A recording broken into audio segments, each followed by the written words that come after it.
Muy buenos días a todos, familia. Aquí seguimos un día más ya a viernes, terminando la semana, y lo vamos a hacer de la mejor manera que sabemos, de lo que ya venimos acostumbrados a hacer, que es estudiando la palabra del Señor. Y poco a poco hemos ido avanzando en esta primera carta que el apóstol Juan escribe, y hemos llegado ya hasta el capítulo 3, y ya vamos a leer hoy un solo versículo para terminar la semana, hoy viernes, un solo versículo, además que es bastante cortito, que es el versículo 15, que dice así, primera de Juan capítulo 3, versículo 15, todo aquel que aborrece a su hermano es homicida, y sabéis que ningún homicida tiene vida eterna permanente en él.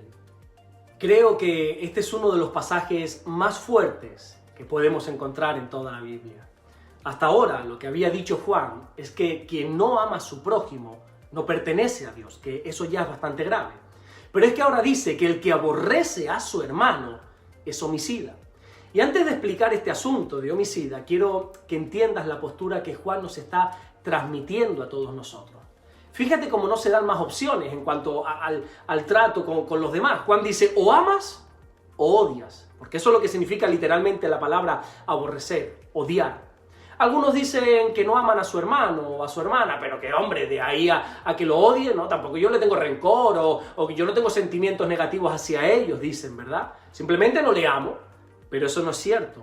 En este asunto no hay término medio, aquí no se puede ser neutral. Aquí o amas o aborreces. No existe un lugar en el medio que tú te puedas poner.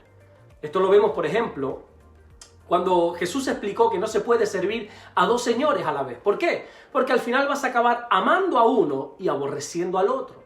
Y este mensaje es el mismo que Juan nos está dando. O amas o aborreces. Así que si no amas a tu hermano es porque lo estás aborreciendo. Yo sé que estas palabras quizá puedan sonar muy fuertes, muy duras, pero tristemente es la realidad.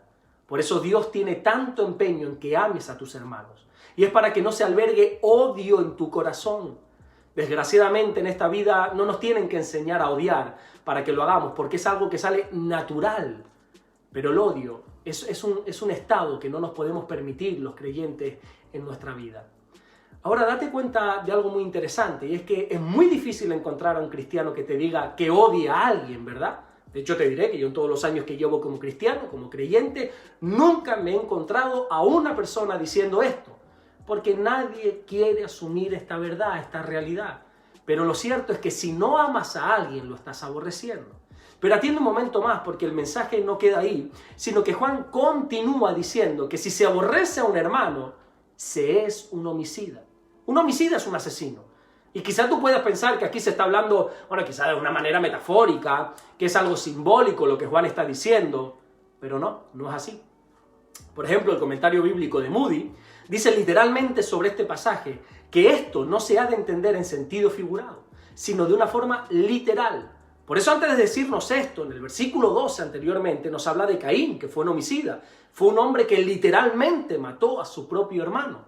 Dios está asegurando que un corazón que tiene odio es potencialmente capaz de matar. Quizá no lo haga por las consecuencias que eso trae, la pena de cárcel, la destrucción de su vida, de su familia, el testimonio para con los demás. Pero si se presentase la ocasión y no hubiera consecuencias, la persona que odia hará lo que Caín hizo.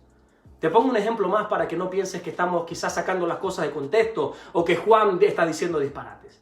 En el famoso Sermón del Monte que Jesús predicó al principio de su ministerio, en el Evangelio de Mateo capítulo 5, versículos 21 y 22, Jesús recordó a su audiencia, a todos los que estaban escuchándole, que desde la antigüedad se enseñó y se perpetuó como uno de los 10 mandamientos: no matarás. Y dice, y cualquiera que matare será culpable de juicio, dice Jesús.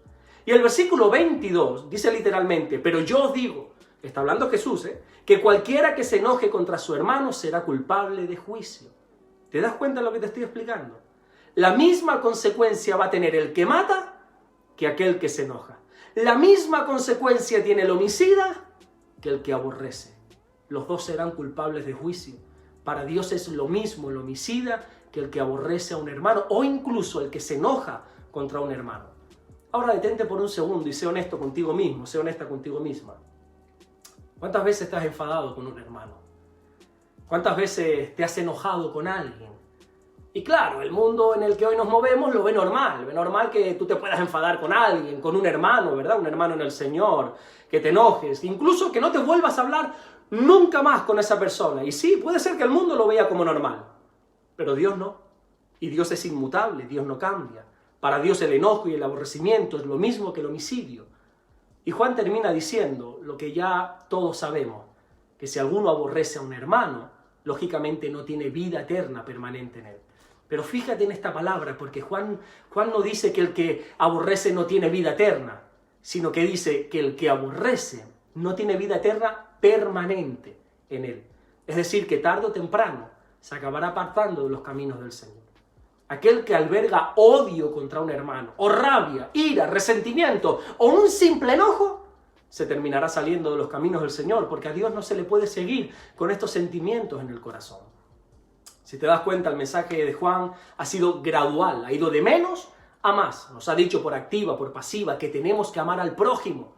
Y aquí ha llegado, yo creo, al punto más crítico, cuando dice que si no se ama a alguien, es porque se le odia.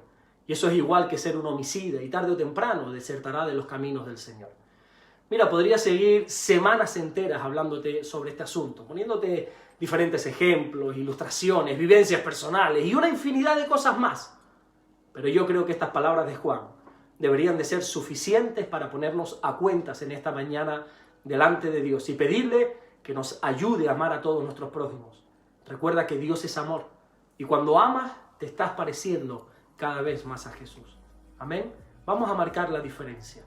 Vamos a demostrar nuestra fe en el Señor, no por cargar una Biblia, sino por amar a todo el mundo. Desechar el odio, el rencor, la ira, el resentimiento, aún en el enojo, y comencemos a amar a nuestros hermanos. Vamos a orar en esta mañana. Señor, gracias te damos. Gracias porque tú eres bueno, Señor. A pesar de cómo somos nosotros, tú nos amas, Señor. Y nosotros queremos ser como tú, porque al final tú nos has hecho a tu imagen, a tu semejanza. Nosotros queremos amar, Señor. Ayúdanos a amar. Señor, te pido en el nombre de Jesús que nos guardes, que nos bendigas. No solamente hoy viernes, Señor, sino durante todo este fin de semana. Que bendigas todas las actividades que vamos a tener. Pero, Señor, mi oración en esta mañana va a favor de aquellas personas, Señor, que no aman a sus hermanos, Señor. Que tú les ayudes a amar. Yo sé que no es muy fácil, Señor. No es sencillo amar a aquellos que nos han hecho daño. Pero yo te ruego por estas personas, Señor, que ayudes, Dios mío, a que amemos a todos nuestros prójimos, Señor. Gracias por ese amor que tú has derramado en nuestras vidas, dice tu palabra, y yo lo creo, que tú has derramado amor y sigues derramando amor sobre nosotros para nosotros derramarlo sobre otras personas. Gracias te damos y te pedimos que nunca permitas el odio en nuestros corazones. Gracias por todo lo que estás haciendo y por todo lo que vas a hacer en el nombre de Jesús. Amén y amén. Que Dios te bendiga, que tengas un feliz fin de semana por delante y si Dios nos lo permite, el lunes nos vemos para el siguiente devocional. Dios te bendiga.